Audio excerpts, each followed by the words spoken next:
Hello दोस्तों, स्वागत है आपका हैप्पी कंपटीशन एकेडमी की ऑनलाइन क्लास में। और कैसे हैं आप? जहां तक उम्मीद है आप बहुत अच्छे होंगे और आप हमारी वीडियो को देख रहे होंगे, ये ऐसा हमें लग रहा है और आप देख भी रहे हैं। तो आज हम लोग करने वाले हैं एक्सरसाइज 7। विभिन्न प्रकार के क्वेश्चन हैं इसमें सीट में, और हर चैप्टर से इसमें क्वेश्चन लिया गया है और वह बहुत ही महत्वपूर्ण टॉपिक ये चल रहा है। आप ये मान के चलिए, मैथ की जान चल रही है और आप उस जान को निकालने वाले हैं।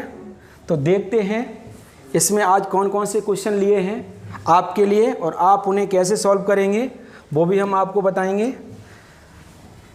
यस, देखते हैं। ये पहला क्वेश्चन है आपका, 3 क्रमिक छूटों 10%, 15% और 20% के बराबर एकल छूट क्या है। यानी कि एकल छूट निकालिए, इसके बराबर एकल छूट क्या है। ये डिस्काउंट चैप्टर का क्वेश्चन है, आप लोग समझ रहे होंगे। और ये आया भी है आपका, कब आया है? ये एसएससी जीडी में आया है 8/12/2021 में, शिफ्ट 1 में आया है ये क्वेश्चन।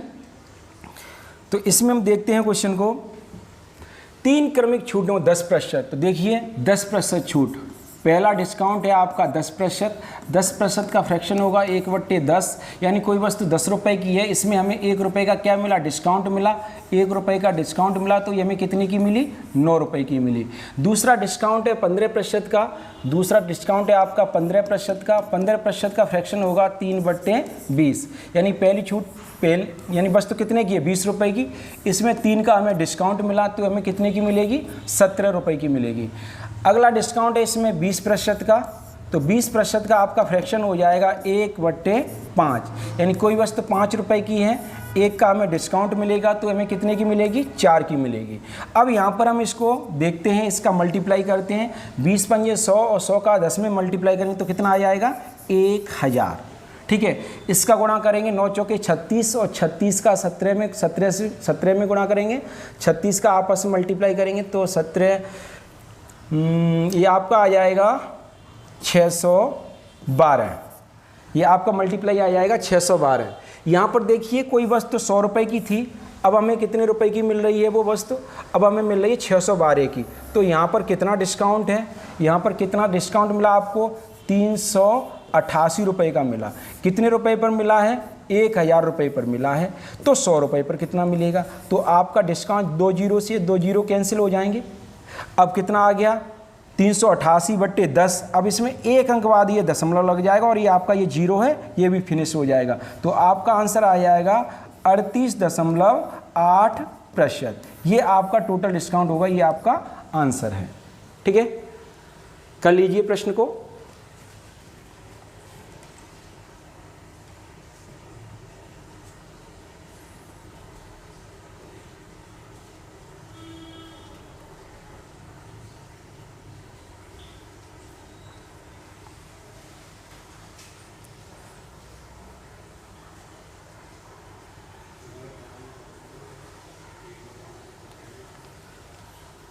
नेक्स्ट क्वेश्चन लेते हैं। एक विक्रेता किसी वस्तु की बिक्री को बढ़ावा देने की दृष्टि से साधारण ब्याज के सिद्धांत को लागू करता है और वह घोषणा करता है कि नगद भुगतान पर 300 टुकड़े या वस्तु तुरंत प्राप्त की जा सकती है। नगद भुगतान करेंगे तो आपको 300 टुकड़े की एक कोई वस्तु है वो आपको मिलेगी। लेकिन यदि ग्राहक 1 वर्ष के लिए भुगतान स्थगित कर देता है, यदि ग्राहक ये कहता है कि नहीं मैं तो 1 साल बाद पैसे दूंगा बट मेरे को वस्तु चाहिए, तो वो कहता है कि वस्तु तो आपको मिल जाएगी लेकिन आपको जो 300 टुकड़े मिल रहे थे, कितने टुकड़े मिल रहे थे? 300 टुकड़े। उन टुकड़ों के केवल आपको कितने टुकड़े मिलेंगे? 200 टुकड़े मिलेंगे। और 200 टुकड़े मिलेंगे तो 300 पे 200 टुकड़े मिल रहे हैं, इसका मतलब 100 टुकड़े आपके कहाँ चले गए? वो ब्याज में चले गए, क्योंकि आपने 1 साल का 1 साल बाद दे रहे हैं, इसलिए 100 टुकड़े उसने इसलिए कम कर लिए क्योंकि वो आपकी क्या है? ब्याज है। ठीक है, तो इस क्वेश्चन को करते हैं। यानी कि 200 टुकड़े उसको मिले और टुकड़े थे कितने? 300। तो यहाँ पर उसको कितने टुकड़े कम मिल रहे हैं? यहाँ देखा जाए तो उसको कितने टुकड़े कम मिल रहे हैं? 100 टुकड़े कम मिल रहे हैं। कितने पर मिल रहे हैं? 200 पर मिल रहे हैं। तो 100 पर कितने मिलेंगे? ठीक है, तो 100 पर कितने मिलेंगे टुकड़े? ठीक है, तो इसका यहाँ दर प्रतिशत यानी आर प्रतिशत ये निकल रहा है क्योंकि उसने आर ही पूछा है। तो 2 जीरो ये खत्म हो जाएंगे, 2 से इसके भाग लगा देंगे तो 2 पंजे 10, यानी कि जो ब्याज का दर है, यानी दर कितना है 50% है। वैसे भी आप देखें 200 का 300, 50% वैसे ही निकल रहा है कि 300 थे, 300 के कितने मिल रहे हैं, 200 मिल रहे हैं, तो 50% हो गया आपका सीधा सीधा। नेक्स्ट क्वेश्चन लेते हैं। एक समूह में लड़कों और लड़कियों का अनुपात 7:6, कितना है 7:6। यदि 4 लड़के समूह में शामिल हो जाएं और 3 लड़कियां, चलो क्वेश्चन को पढ़ते जाते हैं, धीरे धीरे इसको करते जाते हैं, देखते हैं क्या है। लड़के और लड़कियों का अनुपात 7:6, यानी कि बॉय हैं और गर्ल्स हैं। बॉय का अनुपात कितना है 7, यानी कि बॉय हैं 7x और गर्ल्स हैं आपकी 6x। यदि 4 लड़के समूह में शामिल हो जाएं, 4 लड़कों को हमने समूह में शामिल कर लिया और 3 लड़कियां समूह को छोड़ देती हैं। 3 लड़कियां क्या करती हैं, समूह को छोड़ देती हैं। अब जब 3 लड़कियां समूह को छोड़ देंगी, ठीक है, 3 लड़कियां समूह को छोड़ देंगी तो यहाँ माइनस कर देंगे, तो नया अनुपात कितना हो जाता है 4:3, यानी कि 4/3। इसका क्रॉस मल्टीप्लाई करके आपको x का वैल्यू निकालना। x का वैल्यू जो आ जाएगा वो प्रारंभिक रेशियो आपका ये है 7 और 6, यानी कि 13 यूनिट हो जाएगा, तो 13 में आपको मल्टीप्लाई कर देना है। तो यहाँ से x का वैल्यू निकालते हैं। 3 का 7 में गुणा करेंगे, 3 7 21x, 3 चौके 12 बराबर 4 6 24, 4 6 24x माइनस 4 3 12, ठीक है। 21x 24x, तो इधर जाएंगे तो इधर कितना बचेगा 3x बचेगा। 12 इधर आ जाएंगे तो कितने हो जाएंगे 24, क्योंकि 12 इधर थे पहले से ही, तो 3 से इसको डिवाइड कर देंगे तो 3 8 24, यानी x का वैल्यू बेटा कितना आ गया 8। x का वैल्यू आपका आ गया 8, ठीक है।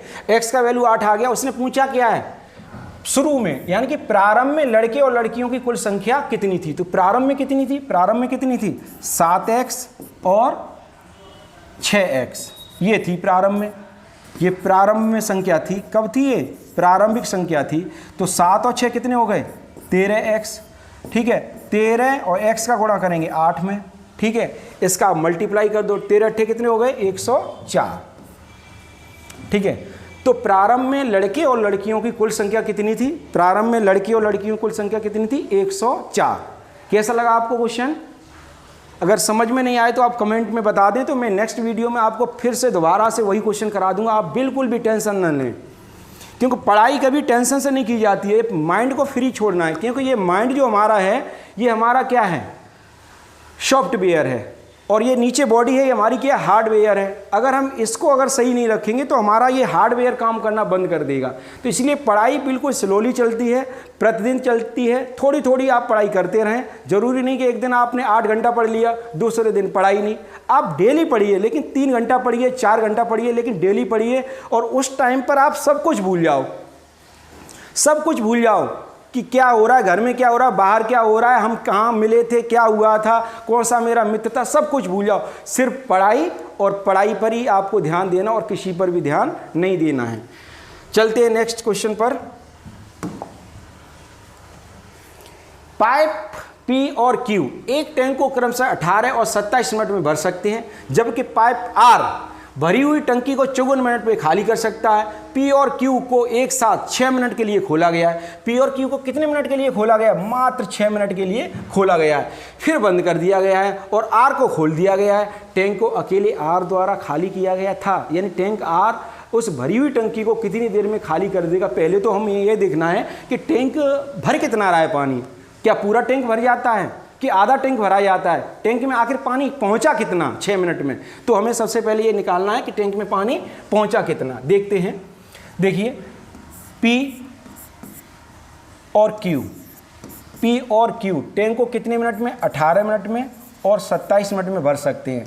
और जो R है इस भरे हुए टैंक को कितने मिनट में 54 मिनट। ये पूरा टैंक भरा हुआ तब ये 54 मिनट में खाली कर सकता है। इसका हम एलसीएम लेंगे तो कितना आ जाएगा 54 आ जाएगा। 18 3 54, 27 दूनी 54 और 54 एकन 54। अब इसमें देखो P के लिए 3 यूनिट आ गया, Q का एफिशिएंसी 2 आ गया, R का 1 आ गया। अब इसमें उसने बोला है कि जो P और Q जो नल हैं वो केवल 6 मिनट तक खोले जाते हैं। कितने मिनट तक खोले जाते हैं? 6 मिनट के लिए। तो P और Q दोनों मिलकर के अगर काम कर रहे हैं तो कितना यूनिट काम कर रहे हैं? 5। और कितने मिनट तक खोले गए? ये 6 मिनट तक खोले गए। तो इन्होंने कितना टंकी भरा? 30 यूनिट टंकी को भरा। इन्होंने कितना टंकी को भरा? 30 यूनिट टंकी भरी, जबकि टंकी भरनी कितनी थी? 54, लेकिन उन्होंने 30 यूनिट टंकी भर पाई। अब 30 यूनिट टंकी जो भरी गई है 6 मिनट में, जब टंकी इतनी ही भरी गई है तो टंकी इतनी कोई खाली करेगा? कौन करेगा? आर करेगा। ऐसा नहीं टंकी भर गई है पूरी, तो 30 यूनिट जो टंकी भरी गई है 30, तो इसमें 1 का क्या लगा देंगे? भाग, क्योंकि इसकी एफिशिएंसी 1 है। तो कितना आ जाएगा? 30, जो भी समय दिया है 30 मिनट, यानी कि 30 मिनट में वो टंकी क्या होगी? खाली कर दे हो जाएगी। कौन कर देगा खाली? आर कर देगा खाली। बोलो कैसा लगा क्वेश्चन आपको? नेक्स्ट क्वेश्चन लेते हैं। ABC एक कार्य को क्रम से 8, 10 और 12 दिनों में कर सकते हैं। एक साथ पूरा करने के लिए उन्हें 5,550 रुपये प्राप्त हुए। प्राप्त राशि में B का हिस्सा क्या है? प्राप्त राशि में B का हिस्सा क्या है? तो देखते हैं A कितनी देर में कर रहा है? A काम कर रहा है 8 दिन और B कर रहा है काम 10 दिन और C कर रहा है काम को 12 दिनों में। C काम को कितने दिनों में कर रहा है? 12 दिनों में। तीनों का एलसीएम लेंगे। तीनों का एलसीएम आ जाएगा आपका 120, ठीक है। एलसीएम तो आप जानते ही होंगे। तो 8 एकन 8, 8 पंजे 40, 15 यूनिट आ गया। 10 का भाग लगाएंगे तो कितना आ गया? 12 आ गया। और 12 का लगाएंगे तो कितना आ गया? 10 आ गया, ठीक है। तो ABC की जो एफिशिएंसी है, ABC की जो एफिशिएंसी वो आ गई 15, 12 और 10। यानी कि धन हमेशा जो बटेगा, धन हमेशा क्षमताओं के अनुसार बटेगा। क्योंकि अगर कोई व्यक्ति ज़्यादा मेहनत कर रहा है तो उसको ज़्यादा धन मिलना चाहिए कि नहीं मिलना चाहिए? मिलना चाहिए। और जो कम कर रहा है उसको कम मिलेगा। यानी कि जिसमें पावर ज़्यादा होगा उसको धन ज़्यादा मिलेगा, जिसको कम पावर होगा उसको धन कम मिलेगा। वही ये सिस्टम है इसमें।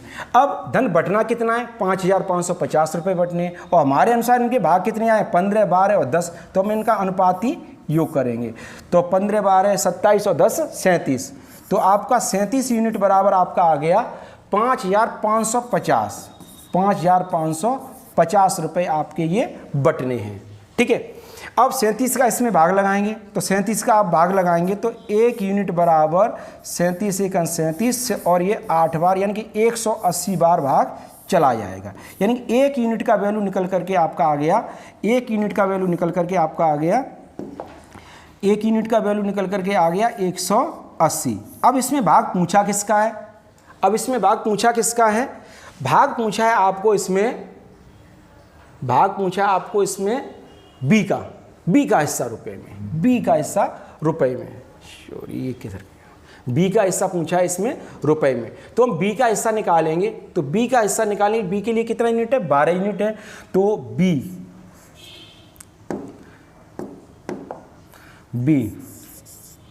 बराबर 12। 1 यूनिट का वैल्यू 180 है तो 12 यूनिट का वैल्यू कितना हो जाएगा? 180 गुणा 12, ठीक है। इसका मल्टीप्लाई कर दो इसमें। सॉरी ये कितनी बार जाएगा?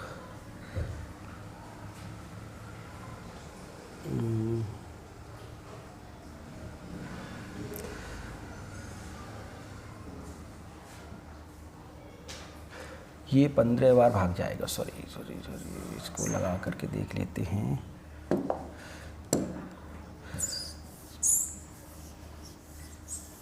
ओके, कितना हुआ? 37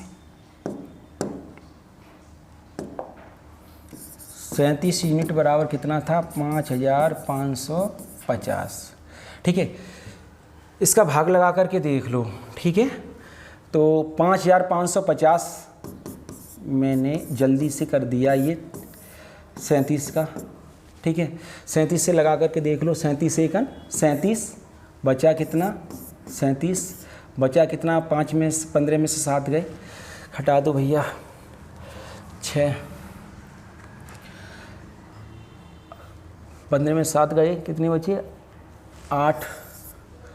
और यहाँ बचा आपका 1 और ये 5।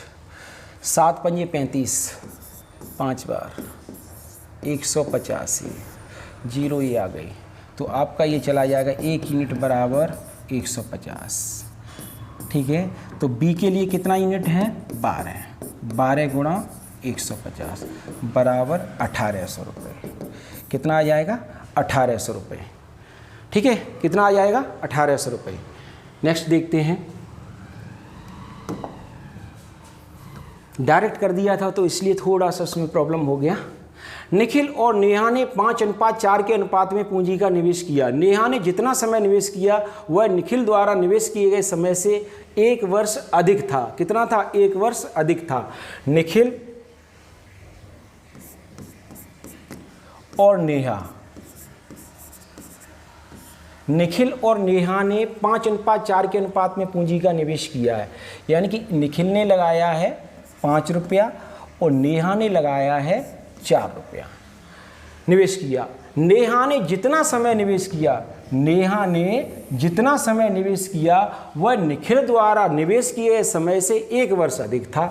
किसने? नेहा ने जो समय धन निवेश किया है वो निखिल द्वारा, किसके द्वारा? निखिल ने लगाया है T समय के लिए, तो इसने लगाया T+1 समय के लिए धन लगाया है और 1 वर्ष अधिक था। उनके लाभ का अनुपात है 6:5। उनके लाभ का अनुपात कितना है? 6:5। तो नेहा ने कितने समय के लिए धन लगाया था? तो उसने बोला है कि नेहा ने जो धन लगाया है वो निखिल से 1 वर्ष अधिक लगाया है, तो हमने T+1 कर दिया। क्रॉस मल्टीप्लाई करेंगे, 5×5 = 25T बराबर 6×4 = 24, यानी कि 24T + 24। 25T इधर जाएंगे, 24T इधर आएंगे, तो आपका आ जाएगा T बराबर 24। और T बराबर 24 आए तो किसका समय आया? ये आया आपका निखिल का। किसका समय आया? निखिल का 24। लेकिन उसने पूछा किसका है? नेहा का। उसने नेहा का पूछा है, तो नेहा के लिए समय आपका कितना हो जाएगा? नेहा के लिए उसने बोला है T+1, यानी कि 24 + 1 बराबर 25 वर्ष। कितना आ जाएगा? 25 वर्ष। ये है आपका आंसर। चलते हैं नेक्स्ट हाँ, ये क्वेश्चन देखिए, ये सिंप्लीफिकेशन का है। 1/12 1/20 + 1/30 + ... 156 का मान है। इसका मान क्या है इसको हमें देखना है। तो इसको किस तरह से हम करेंगे देखिए।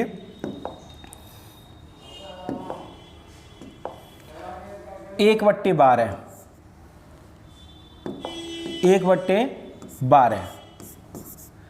Plus 1/20 plus 1/30 plus ... 1/156। ये क्वेश्चन है आपका। तो यहाँ जब ऐसे प्रश्न आते तो ऐसे प्रश्नों की एक सीरीज बनती है, क्योंकि इस तरह से यदि हम हल करेंगे तो ये तो हो ही नहीं पाएगा। तो इसकी एक सीरीज बनती है। सीरीज क्या बनती है वो हमें देखना है कि जैसे इसकी सीरीज बनेगी, हम इसके जैसे फैक्टर करें तो इसके फैक्टर अगर हम करेंगे तो इसके फैक्टर आ जाएंगे 3 चौके 12, यानी 3 × 4। इसके फैक्टर करेंगे तो ये आ जाएंगे आपके 4 पंजे 20। ध्यान रखना ये 4 इसमें आया है तो 4 इधर भी ये आता चला जाएगा। थोड़ा बड़ा बड़ा लिख दें, आप लोगों के समझ में आ जाए। 4 पंजे 20 और ये आपका आ जाएगा 5 × 30। ठीक है, ... अब 156, तो 1/156 156 की आप कहीं पर फैक्टर कर सकते हैं चाहें तो। ठीक है, नहीं वैसे ही आपका ये हो जाएगा आपका 12 × 13 12 × 13। ठीक है, फैक्टर करके आप देख लेना, फैक्टर भी हो जाएंगे। वैसे भी देखो 13 दूनी 26 की 6 और 13 × 13 2 15 156 हो जाएगा आपका। ठीक है, ये सीरीज बन जाती है एक तरह की। ठीक है, तो यहाँ 12 × 13 की सीरीज बन जाएगी नीचे आकर के। ठीक है, तो ये सीरीज बन गई 12 × 13, ये 1/156 की। ठीक है, ये आपका 1/156 का ये फैक्टर हो गया। अब हम इसको लिखते कैसे हैं? इसको हम लिखेंगे 1/3 minus 1/4 plus 1/4 plus minus 1/5 plus 1/5 minus 1/6। ठीक है, ये आपका निकलता चला जा रहा है, ये इससे सीरीज मिलती है, यहाँ पर ये सीरीज मिलती चली जाती है, इधर से ये सीरीज मिलती चली जाती है, ये ठीक है, ये आगे मिलती चली जाती सीरीज, ठीक है। तो ये आपका हो गया 1/5 माइनस 1/6। अब इधर आ जाएंगे, डॉट डॉट डॉट डॉट हम थोड़ा आगे बढ़ा देते हैं, तो 1/12 माइनस 1/13, ठीक है।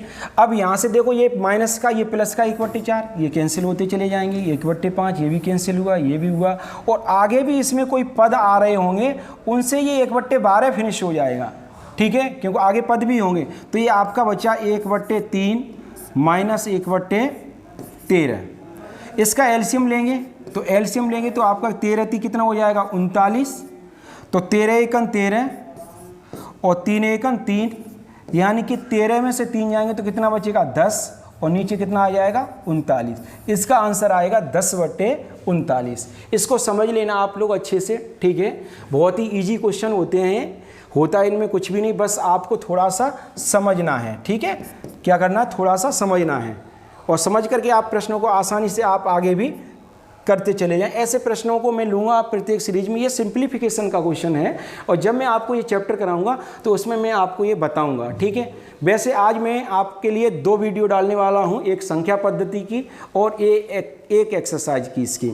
आप दोनों को देखें अच्छे से, ठीक है। और उसी के बाद में उसी में सिंप्लीफिकेशन आ जाएगा, तो उसमें इस टाइप के क्वेश्चन बहुत ही अच्छे क्वेश्चन आएंगे, उनको भी मैं हल कराऊँगा। किसी घनाभ की लंबाई, चौड़ाई तथा ऊंचाई का अनुपात 1:2:3 है, यदि उनको 100%, 200% तथा 200%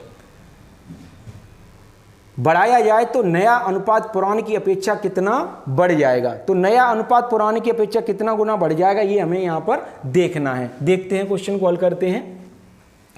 एक घनाभ की लंबाई, ऊंचाई, चौड़ाई, यानी घनाभ की लंबाई 1 है, चौड़ाई 2 है, और ऊंचाई है वो आपकी कितनी है 3 है। यदि उनको 100%, यानी कि इसको हम कितना बढ़ा रहे हैं, इसको उसने बढ़ा रहे हैं 100%, इसको उसने 100% बढ़ाया तो 1 का कितना हो जाएगा, यानी कि 1 है, कितनी है 1 है, कितनी हो जाएगी 2 हो जाएगी। और इसकी चौड़ाई को 200% बढ़ा रहा है, तो यहाँ थोड़ा सा मैं आपको समझा दूँ, नहीं आप कहेंगे ये क्या हुआ, यानी कि 2 है, ठीक है। 2 को हम 200% बढ़ाएंगे, तो 200% बढ़ाएंगे तो हमने बोला था आपको इसको 100 में जोड़ करके बढ़ाते हैं, तो यहाँ कितना हो जाएगा 100 + 200 कितना हो जाएगा 300, 300 बट्टे कितना आ जाएगा 100 आ जाएगा, 0 से 0 कैंसिल हो जाएगा, 3 दूनी कितना आ जाएगा 6, कितना आ जाएगा 6। यानी कि 2 को अगर हम 200% बढ़ाएंगे, क्या करेंगे, इसको यदि हम 200% बढ़ाएंगे तो हमारा ये 2 था वो कितना हो जाएगा 6 हो जाएगा। और यहाँ पर हम 3 को भी 200% बढ़ाएंगे, कितना बढ़ाएंगे 200% बढ़ाएंगे, तो 3 हमारा अभी कितना है 3 है, और 3 का फिर 3 गुना हो जाएगा, कितना हो जाएगा 9 हो जाएगा, कितना हो जाएगा 9 जस्ट हो रहा है। देखो 2 का कितना हो रहा है 6 हो रहा है, 2 3 6, तो 3 का कितना, यानी 3 का आप निकाल लो, यहाँ पर निकालना चाहें तो 3 का आप 300% यानी कि 200% निकालेंगे, तो इस तरह से निकालेंगे तो 0 0 ये कैंसिल हो जाएंगे, 3 तरह के कितना आ जाएगा 9 आ जाएगा, ठीक है। इस तरह से आप इसको हल कर सकते हैं, ठीक है। इसको मैं फिनिश कर दूं, तो यहाँ पर देखिए पहले उसका आयतन कितना था 3 दूनी 6, 6 एकन 6 था, ठीक है। अब उसका आयतन कितना हो जाएगा 9 6 54, और 54 दूनी 108, कितना हो जाएगा बेटा 108 हो जाएगा, 108। अब यहाँ पर हम देखते हैं कि यहाँ पर उसके आयतन में कितनी वृद्धि हुई है, 6 था अब कितना हो गया 108 हो गया है, तो कितने की वृद्धि हुई उसको 102 की वृद्धि हुई, कितने पर हुई है 6 पर हुई है, ठीक है। और 6 पर हुई है, उसके अलावा 6 पर हुई है। अब परसेंट तो उसने शायद नहीं पूछा, सॉरी उसने परसेंट नहीं पूछा है, परसेंट नहीं पूछा। अगर परसेंट पूछता तो यहाँ पर 100 का मल्टीप्लाई करके परसेंटेज में निकाल देते कितनी प्रतिशत हुई, बट उसने तो गुना पूछा है आपसे। क्या पूछा है? नया अनुपात पुराने के पीछे कितना बढ़ जाएगा, यानी कितना बढ़ जाएगा, यानी गुना पूछा है। तो यहाँ पर सीधा सीधा मल्टीप्लाई, सीधा सीधा भाग दे देंगे। 6 एकम 6 और 6 सत्ते 42, यानी कितना हो जाएगा? 17 गुना बढ़ जाएगा। कितना गुना बढ़ जाएगा? 17 गुना बढ़ जाएगा। ये आपका आंसर है। यदि आपसे बोलता कितने प्रतिशत बढ़ जाएगा, तो 102 बढ़ा है, कितने पे बढ़ा है? 6 पे बढ़ा है, तो 100 पर कितना हो जाएगा? ठीक है, तो 6 का इसमें भाग लगा देंगे। 6 एकम 6 और 6 सत्ते 42, यानी कितना? 1700% बढ़ जाएगा, अगर बढ़ेगा तो, अगर परसेंटेज में देगा तो। ठीक है, लेकिन ये पूछा नहीं, बट मैंने आपको बता दिया। कैसा लगा आपको क्वेश्चन? बहुत अच्छा क्वेश्चन है और बहुत आराम से आप इसको हल कर सकते हैं, कोई दिक्कत नहीं है।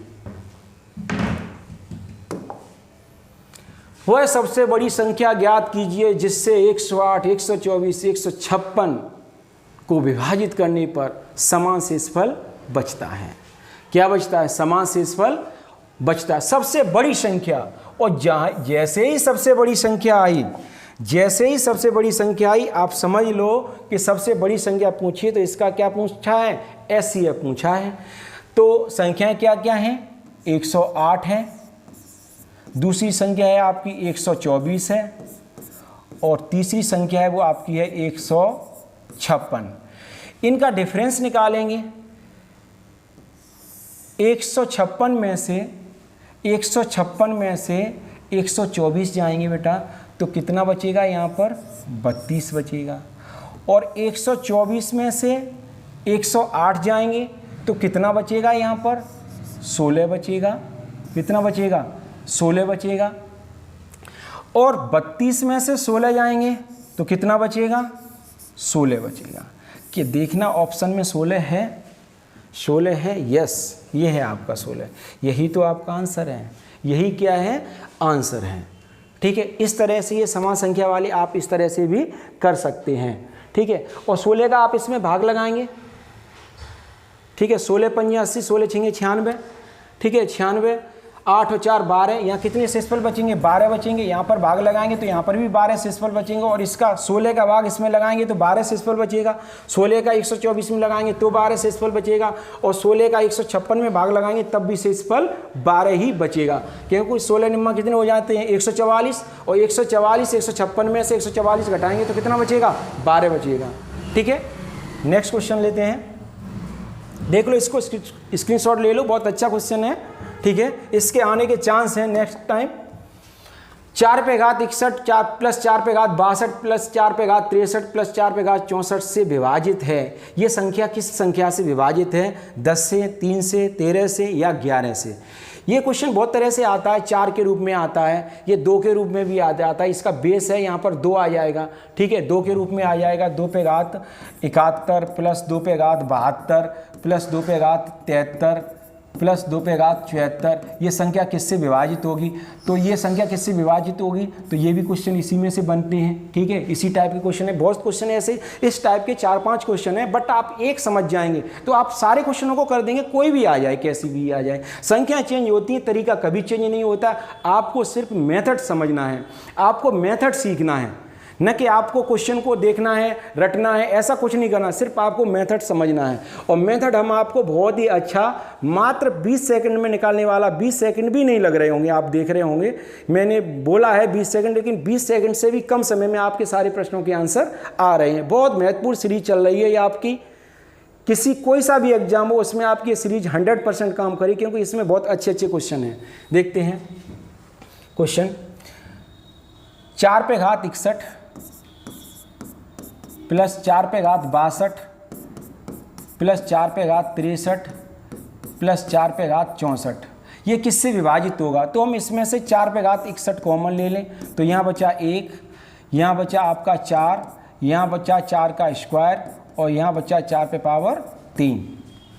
कॉमन का मतलब होता है अगर हम इसका इसमें अंदर मल्टीप्लाई करें तो हमें यही संख्याएं प्राप्त हो जाएं। देखो गुणा में घातें जुड़ती हैं, 4 पे घात 61 1 अंक 4 पे घात 61 और यहाँ पर कोई घात नहीं है तो 1 मानते हैं। 4 पे घात 61 और एक घात ये कितनी हो गई 4 पे घात 62, 4 पे घात 61 और 2 घात ये तो 4 पे घात कितनी हो जाएगी 63 हो जाएगी। यही देखो रिवर्स होकर के आ रहा है। दूसरा 4 पे घात 61 और 3 कितनी हो जाएगी 4 पे घात 64। ठीक है, अब इसको हम हल करते हैं तो 4 पे घात 61 1 + 4 + 16 और प्लस 4 चौके 16 चौके 64। ठीक है, 4 पे घात 61 इसको आप जोड़ दो।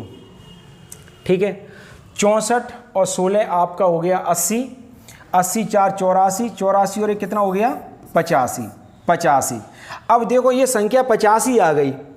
अगर हम 85 के फैक्टर करेंगे, यहाँ पर मैं आपको एक चीज़ बताने वाला हूँ बहुत महत्वपूर्ण है। अगर हम 85 के फैक्टर करेंगे तो ये आपका हो जाएगा 17 पंजे 85।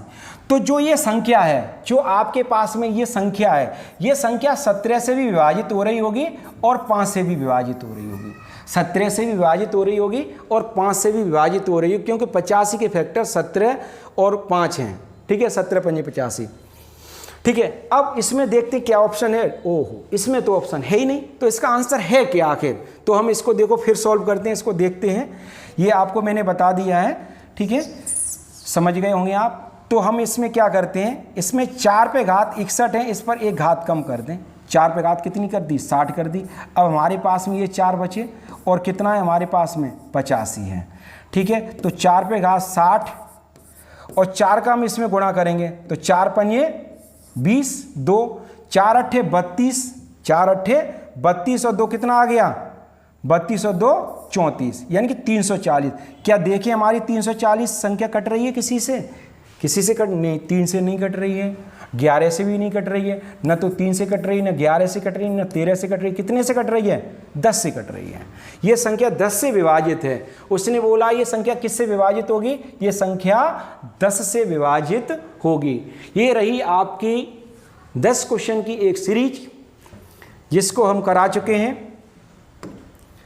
ठीक है,